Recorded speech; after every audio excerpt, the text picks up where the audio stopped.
नमस्कार, मी Shruti Rahul. News top 9 या bulletin मध्ये आपलं स्वागत करते आहे. महत्त्वाच्या सगळ्या घडामोडींचा आढावा घ्यायचा सुरुवात करणार आहोत. बीडमध्ये मोर्चा निघालेला होता, त्या ठिकाणी नेमकं काय काय घडलंय त्याबाबतच्या बातम्यांनी. बीड हत्या प्रकरणात फरार आरोपींची संपत्ती जप्त करण्याचे मुख्यमंत्री फडणवीसांचे आदेश. फडणवीसांचे सीआयडीचे अतिरिक्त महासंचालक बोर्डे यांना आदेश. बंदुकीसोबत ज्यांचे फोटो आहेत त्या सर्वांचे परवाने रद्द करा. मुख्यमंत्री फडणवीसांचे बीड पोलीस अधीक्षकांना आदेश.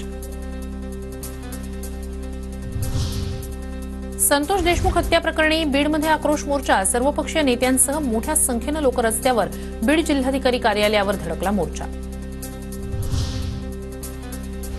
वाल्मिक कराडला धनंजय मुंडेच वाचवतायत. सुरेश धस यांचा आरोप. तर वाल्मिक सरेंडर हो, माझं वाटोळं होतंय असं का सांगितलं नाही, धस यांचा धनंजय मुंडेंना सवाल. त्या धनंजय मुंडे साहेबच त्यांना वाचवतायत, दुसरं कोण आहे? अजूनही मला वाटतं बीडच्या खालच्या पोलीस यंत्रणेयोग्य आहे असं मला वाटतं. बीड प्रकरणाचा गांभीर्यानं तपास सुरू. कुणालाही पाठीशी घालणार नाही. संशयित आरोपी यांच्या कुटुंबियांची चौकशी सुरू. शंभूराज देसाई यांची प्रतिक्रिया. मंत्रिमंडळात राहून धनुभाऊंनी फक्त डोळ्यांनी इशारा केल्यावर चौकशी संपते. आकाचा बाप कोण सर्व जनतेला माहिती आहे, त्याला मंत्रिमंडळातून हाकला. जितेंद्र आव्हाड यांचा निशाणा. रुपाली ठोंबरे पाटील यांचा जितेंद्र आव्हाडांवर गंभीर आरोप. रुपाली पाटील यांनी जितेंद्र आव्हाडांचे व्हॉट्सअप चॅट दाखवले. उद्याचा मसाला रेडी ठेव, चॅटमध्ये उल्लेख. तर रुपाली पाटील यांनी दाखवलेले स्क्रीनशॉट फेक. आव्हाडांकडून आरोपांचं खंडन. मुंडिया विरोधात आणि वाल्या विरोधात जे जे असेल ते सर्व गोळा कर. पैसे लागले तर मला फोन कर, पण मटेरियल तयार ठेव.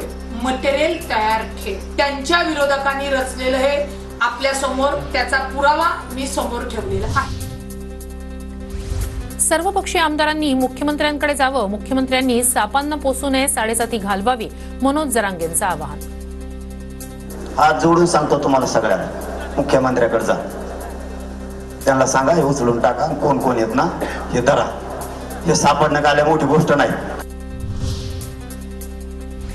2 जानेवारीपर्यंत आरोपींना शिक्षा करा, अन्यथा उपोषण करणार. बजरंग सोनावणेंचा इशारा. धनंजय मुंडेंनी राजीनामा द्यावा, सोनावणेंची मागणी.